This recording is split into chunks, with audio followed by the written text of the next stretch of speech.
उत्तर प्रदेश के एक छोटे से गांव में सुबह होते ही पूरा गांव अपने अपने कामों में जुट चुका था। कोई खेतों की ओर जा रहा था तो कोई अपने आंगन में चूल्हा जला रहा था। इसी गांव के छोटे से खेत में भुवन पसीना बहा रहा था। उसकी मेहनत ही उसके परिवार का सहारा थी। उधर उसकी पत्नी कमला टूटी फूटी झोपड़ी के अंदर चूल्हा फूंक रही थी। पास ही एक टूटी चारपाई पर उनकी होनहार बेटी राधा अपनी पुरानी किताबों में खोई हुई थी। लेकिन राधा की आंखों में एक अलग ही चमक थी। उसके सपने इस छोटी सी झोपड़ी से कहीं बड़े थे।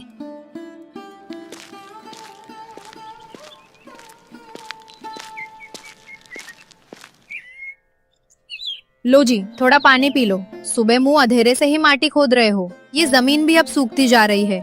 कितनी भी मेहनत कर लो, मुट्ठी भर अनाज से ज्यादा कुछ नहीं उगलती। जमीन का क्या दोष कमला, दोष तो हमारी किस्मत का है। खाद पानी के लिए सेठों से कर्जा लेना पड़ता है और जो बचता है वो ब्याज में चला जाता है। पर तू चिंता मत कर, मेरी नजर तो अपनी उस बेटी पर है। रात भर मिट्टी के तेल की ढिबरी जलाकर पढ़ती रही है और सुबह होते ही फिर किताबों में डूब गई। वो कोई साधारण लड़की नहीं है जी। कल ही मास्टर जी घर आए थे, कह रहे थे कि हमारी राधा ने पूरे जिले के कॉलेज में सबसे ज्यादा नंबर लाकर टॉप किया है। बड़े बड़े सेठों के बच्चे पीछे रह गए और हमारी झोपड़ी की फूल जैसी बच्ची ने सबका नाम रोशन कर दिया। यही तो डर है कमला। हमारी बेटी के पंख बहुत बड़े हैं लेकिन हमारा आसमान बहुत छोटा है। मुझे डर लगता है कि कहीं मेरी ये गरीबी मेरी बच्ची के सपनों को पिंजरे में ना कैद कर दे। मैं दिन रात इसी सोच में घुटता हूँ कि इसे आगे कैसे पढ़ाऊंगा। देखते देखते शाम ढल गई और रात हो गई। झोपड़ी के भीतर लालटेन की पीली मंद रोशनी में तीनों जमीन पर बैठकर रूखी सूखी रोटियां खा रहे थे। तभी राधा ने साहस जुटाकर अपनी बात कहने का निश्चय किया। बाबा, मुझे आपसे और माँ से कुछ बात करनी है। मैंने बहुत सोच समझकर एक फैसला लिया है। मैं आगे की पढ़ाई के लिए गांव में नहीं रुकना चाहती। गांव में नहीं रुकना चाहती? तो फिर कहाँ जाना चाहती है मेरी बच्ची? पास के कस्बे में जो कॉलेज है वो तो बहुत अच्छा है। नहीं बाबा, मुझे दिल्ली जाना है। मैं दिल्ली जाकर यूपीएससी की तैयारी करना चाहती हूँ। मैं एक आईएएस अफसर बनना चाहती हूँ। मैं अब और नहीं देख सकती कि आप इस सूखी जमीन में अपना खून पसीना एक करें और फिर भी हमें भूखे पेट सोना पड़े। मैं इस गरीबी की जंजीर को हमेशा के लिए तोड़ना चाहती हूँ बाबा। दिल्ली और यूपीएससी? बिटिया, तुझे पता भी है तू क्या कह रही है? ये अफसर बनने के सपने बड़े लोगों के चोंचले होते हैं। वहां दिल्ली में रहने का खर्च, उन बड़ी बड़ी कोचिंग की लाखों की फीस हम कहां से लाएंगे? मैं तो दिन रात खटकर भी महीने के 2000 नहीं जोड़ पाता। हम तो उस आसमान के तारे मांग रहे हैं जिसे हम देख तो सकते हैं पर छूने की हमारी हैसियत नहीं है। हैसियत इंसान की मेहनत से बनती है जी। क्या सपने देखने का हक सिर्फ इस गांव के सेठ साहूकारों को है? गरीब का बच्चा क्या सिर्फ मजदूरी करने के लिए पैदा हुआ है? मेरी बच्ची अफसर बनना चाहती है ना, तो वो बनेगी। हम आधी रोटी खा लेंगे। मैं गांव के 4 घरों में और बर्तन मांज लूंगी। तुम 2 खेतों में और पसीना बहा लेना, लेकिन हम अपनी बेटी के सपनों का गला नहीं घोटेंगे। तुम कल ही पैसों का इंतजाम करो, चाहे जैसे भी हो। चलो ठीक है, अगर हमारी बिटिया का सपना है तो मैं उसे टूटने नहीं दूंगा। कल से ही पैसों का इंतजाम करने निकलता हूँ। अगली सुबह भुवन भारी मन से गांव की चौपाल पर पहुंचा। उसे लगा शायद गांव के लोग उसकी बेटी की होशियारी को देखकर कुछ मदद कर दे। लेकिन वहां बैठे गांव के बुजुर्ग सुखराम ने जो कहा, क्यों भुवन, सुना है तू अपनी छोरी को दिल्ली भेजने की तैयारी कर रहा है? अफसर बनाने का भूत सवार हुआ है क्या तेरे सिर पर? काका, लड़की होशियार है। मास्टरों ने भी कहा है कि अगर इसे सही पढ़ाई मिल गई तो ये हमारा नाम रोशन कर देगी। बस उसी के लिए थोड़े पैसों की मदद चाहिए थी। अरे पगला गया है क्या तू? लड़की जात है, आज नहीं तो कल किसी दूसरे के घर जाकर चूल्हा चौका ही संभालना है उसे। पराया धन होती हैं बेटियां। ये दिल्ली विल्ली भेजकर किताबों में पैसे क्यों फूंक रहा है? आज जवान लड़की को शहर भेज देगा, कल को ऊंच नीच हो गई तो गांव में मुंह दिखाने लायक नहीं रहेगा। इन्हीं पैसों को संभाल कर रख, कल उसकी शादी ब्याह में काम आएंगे। समाज के नियम मत तोड़ भुवन, वरना बहुत पछताएगा। भुवन ने उस बुजुर्ग की बात का कोई जवाब नहीं दिया। वो मन ही मन ठान चुका था कि अगर वो लोगों के तानों से डर गया तो उसकी बेटी का सपना तभी पूरा नहीं हो पाएगा। वो चुपचाप वहां से चल पड़ा। थोड़ी देर बाद भुवन सेठ गजराज की हवेली पहुंच गया। सेठ अपनी आरामदायक कुर्सी पर बैठा था, जबकि उसके सामने फटे पुराने कपड़ों में भुवन हाथ जोड़े खड़ा था। सेठ जी, मेरी बच्ची बहुत होशियार है, उसे दिल्ली भेजना है पढ़ाई के लिए। मुझे कुछ पैसों की उधारी चाहिए थी। मैं वादा करता हूँ मालिक, आपके खेतों में दिन रात जानवरों की तरह खटूंगा, पाई पाई चुका दूंगा आपकी। बस इस बार मेरी मदद कर दीजिए। मदद? और तेरी? अरे भुवन, तूने अपनी हैसियत आईने में देखी है कभी? जो आदमी 2 वक्त की रोटी के लिए मेरे खेतों की मिट्टी फाकता है, वो आज अपनी बेटी को दिल्ली भेजने के ख्वाब देख रहा है। ये अफसर बनना, ये बड़ी बड़ी किताबें, ये अमीरों के शौक हैं भुवन, गरीबों के नहीं। और रही बात उधारी की, तो मेरी हवेली कोई खैरात खाना नहीं है। मुझे पता है तेरी 7 पुश्तें भी मेरा कर्ज नहीं चुका सकती। ऐसा मत कहिए सेठ जी, मेरी बच्ची का भविष्य आपके हाथों में है। आप जो कहेंगे मैं करूंगा, जिंदगी भर आपकी गुलामी करूंगा। बस एक बार। गुलामी तो तू वैसे भी कर ही रहा है, पर अगर तुझे पैसे चाहिए तो मेरे पास एक रास्ता है। उधारी तो मैं नहीं दूंगा। हाँ, तेरे पास वो जो 2 बीघा पुश्तैनी जमीन का टुकड़ा है ना, उसे हमेशा के लिए मेरे नाम कर दे। उसे बेच दे मुझे, मैं तुझे मुंह मांगे पैसे दे दूंगा। अब फैसला तेरा है, जमीन चुन या बेटी का सपना। अच्छे से सोच ले भुवन। भुवन के लिए ये फैसला आसान नहीं था। वो जमीन उसके पुरखों की आखिरी निशानी थी, लेकिन अपनी बेटी के सपनों के आगे उसने कांपते हाथों से कागजों पर अंगूठा लगा दिया और जमीन सेठ गजराज के नाम कर दी। लो भुवन, अब ये जमीन मेरी हुई। मानना पड़ेगा, बाप हो तो तेरे जैसा।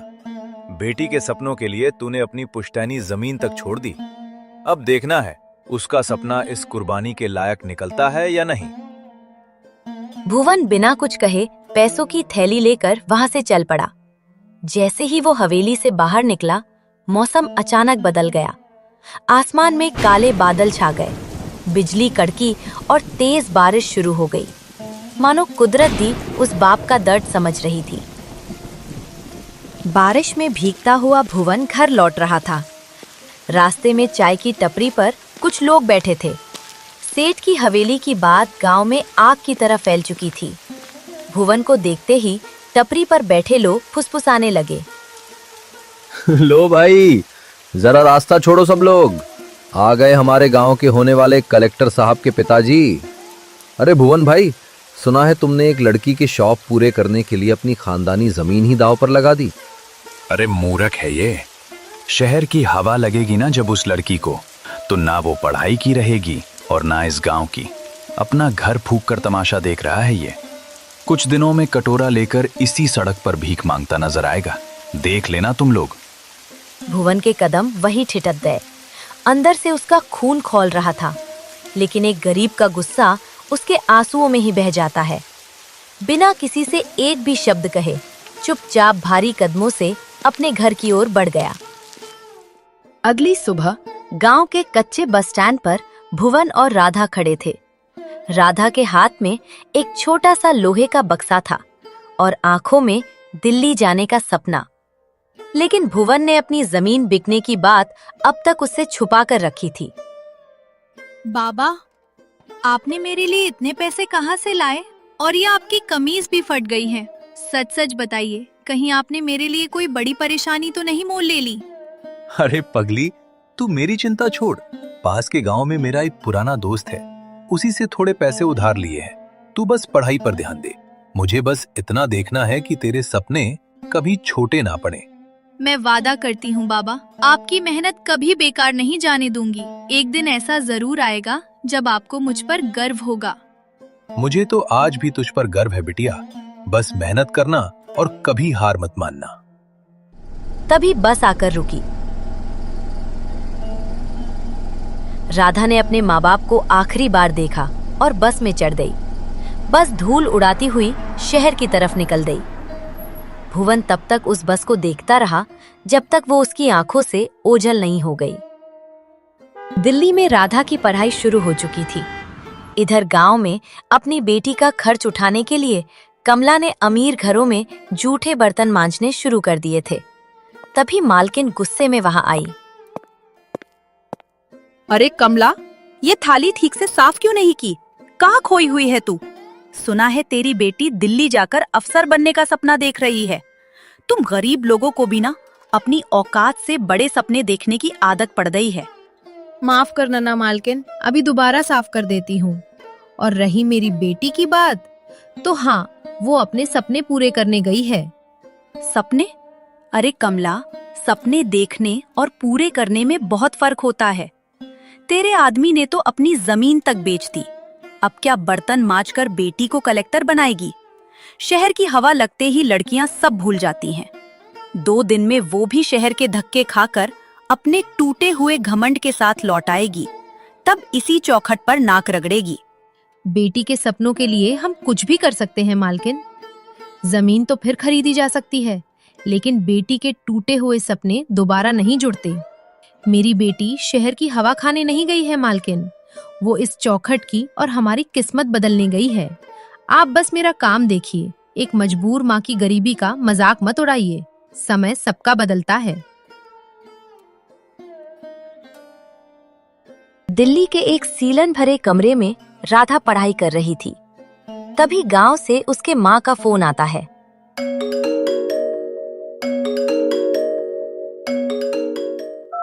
हेलो बिटिया, कैसी है तू?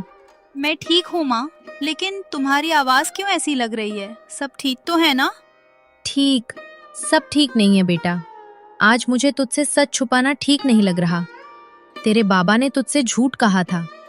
तेरी पढ़ाई के लिए उन्होंने किसी से उधार नहीं लिया। उन्होंने हमारी खानदानी जमीन बेच दी। क्या? जमीन बेच दी? मेरे लिए?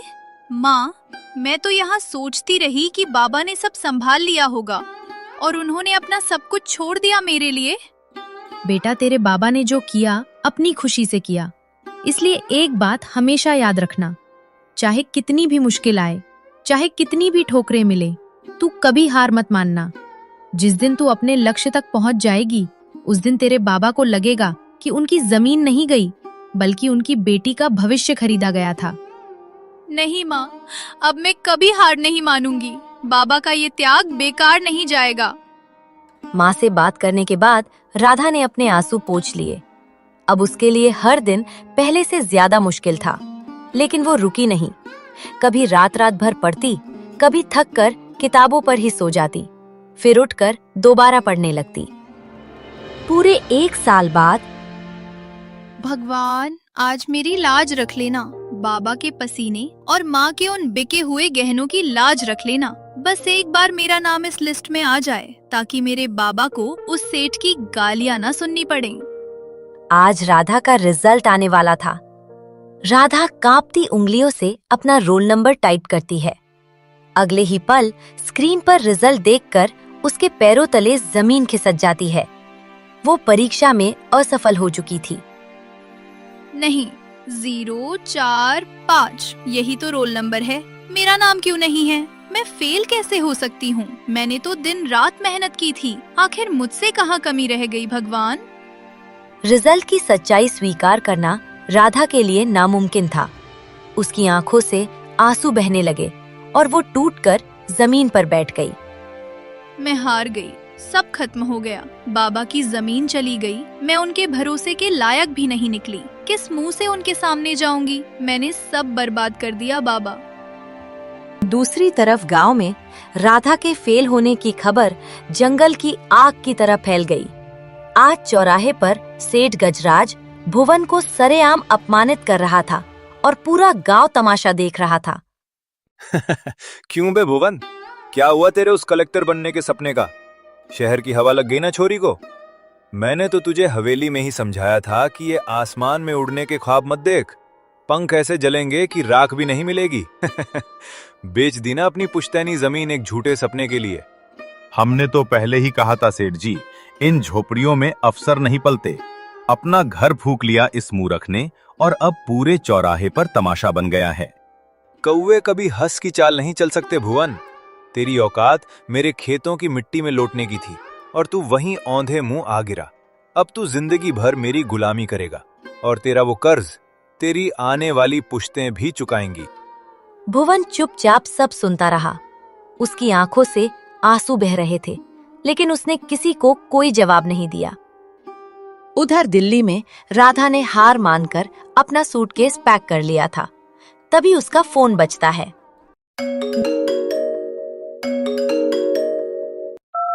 मुझे माफ कर दीजिए बाबा, मैं हार गई।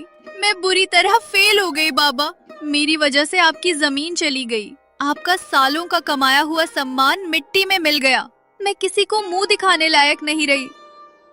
मुझे पता है बिटिया, रमेश ने बताया मुझे। तू शांत हो जा मेरी बच्ची। मैंने अपना सारा सामान बांध लिया है बाबा। मैं वापस आ रही हूँ। मुझसे अब ये बोझ नहीं उठाया जाएगा। गांव वाले सही कहते थे बाबा, मैं किसी लायक नहीं हूँ। मैं आपके त्याग के बोझ तले दब गई हूँ। ये सूटकेस बांधने को किसने कहा तुझसे? जो जमीन मैंने बेची है वो सिर्फ मिट्टी का एक टुकड़ा था राधा। मैंने अपनी जमीन बेची है, अपना हौसला नहीं बेचा। क्या एक नाकामी के सामने तू इतनी जल्दी हार मान लेगी? पर बाबा, सेठ गजराज और वो पूरे गांव के जहरीले ताने आप कैसे सहेंगे? जब तक तू उस नीली बत्ती वाली गाड़ी में बैठकर इस गांव में नहीं आती, मैं उस सेठ के खेत में पसीना बहाता रहूंगा।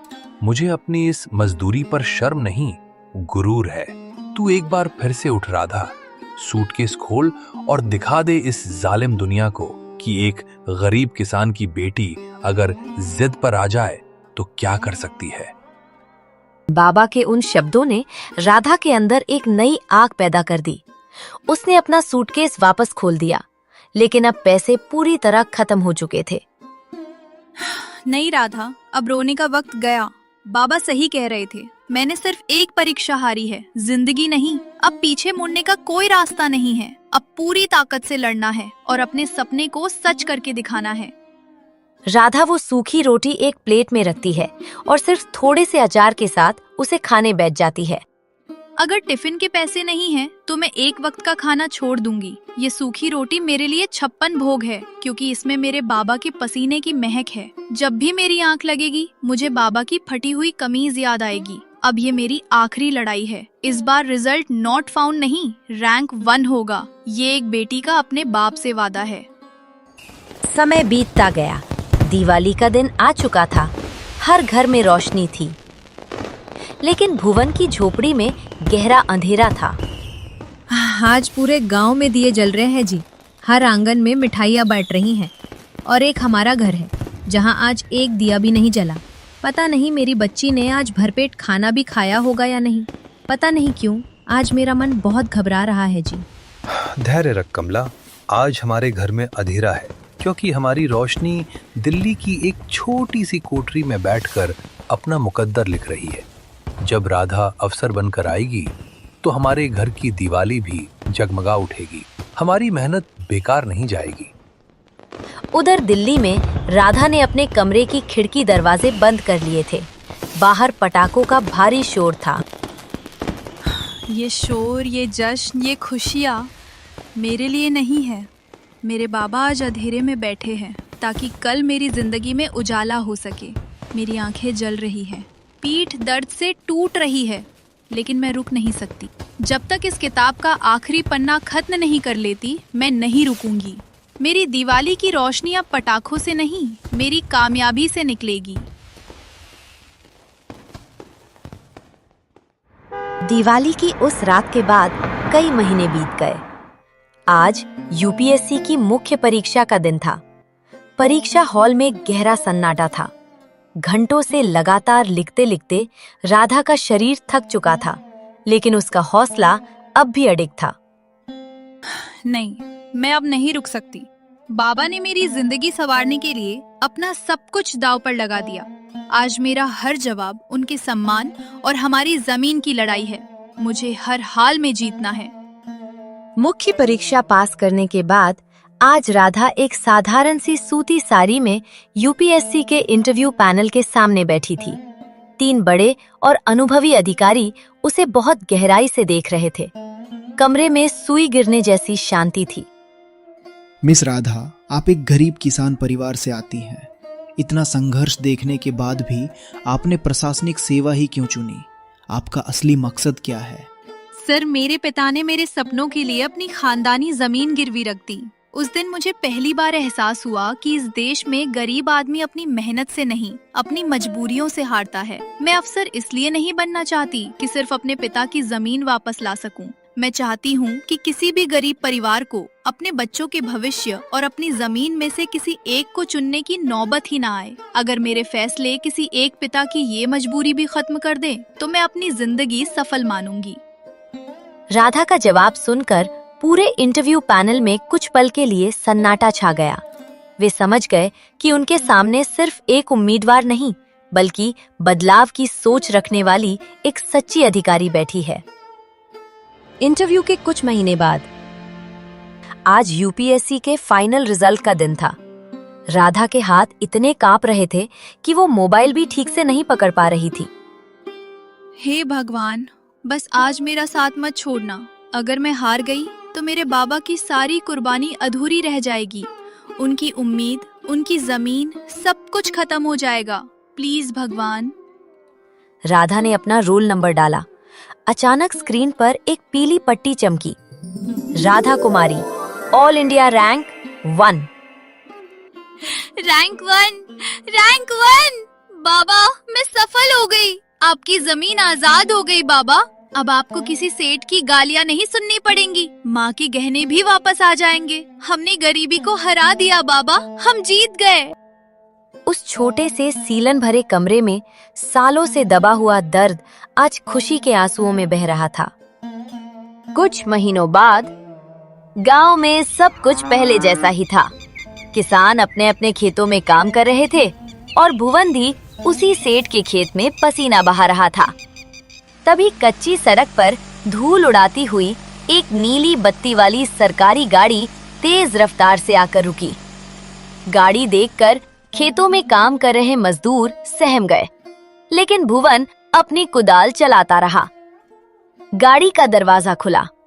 राधा एक युवा और रौबदार अधिकारी के रूप में बाहर निकली। वो सीधे उस कीचड़ भरे खेत में पहुंची जहां उसके पिता पसीने से लथपथ काम कर रहे थे। बाबा, आपने जो जमीन मेरे लिए बोई थी ना, आज उसकी सबसे बड़ी फसल तैयार हो गई है। आपकी राधा कलेक्टर बन गई है बाबा। अब आपको इस कीचड़ में पसीना बहाने की कोई जरूरत नहीं। चलिए घर चलते हैं।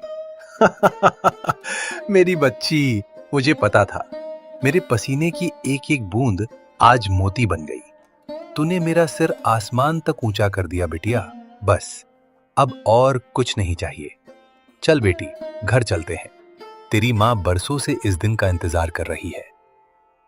बरसों बाद पहली बार वो मजदूर नहीं, बल्कि एक गर्वित पिता की तरह अपनी बेटी के साथ घर की ओर चल पड़ा, जहां कमला उनकी राह देख रही थी। राधा सिर्फ अपना बदला लेकर नहीं रुकी। 1 साल के अंदर उसने अपनी सरकारी ताकत और फंड का इस्तेमाल करके गांव की उस बंजर जमीन पर एक शानदार सरकारी स्कूल और अस्पताल खड़ा कर दिया। उधर अपनी उसी पुरानी झोपड़ी में चारपाई पर बैठे भुवन और कमला गर्व से अपनी बेटी की कामयाबी देख रहे थे। देखो जी, हमारी बेटी ने तो गांव की काया ही पलट दी। जो गांव कल तक हम पर हंसता था, आज वही हमारी बेटी के नाम की कस्में खाता है। मैंने तो सिर्फ अपनी 2 बीघा जमीन दांव पर लगाई थी कमला, लेकिन मेरी बच्ची ने तो पूरे गांव के लिए एक ऐसा आसमान खरीद लिया जहां अब हर गरीब का बच्चा उड़ सकेगा। हमारी तपस्या आज सच में पूरी हो गई। आज गांव के नए सरकारी स्कूल का पहला दिन था। छोटी छोटी बच्चियां नई यूनिफॉर्म पहनकर खुशी खुशी स्कूल की ओर जा रही थीं। तभी गांव का बुजुर्ग सुखराम, जिसने कभी ताना मारा था, भुवन के पास आया।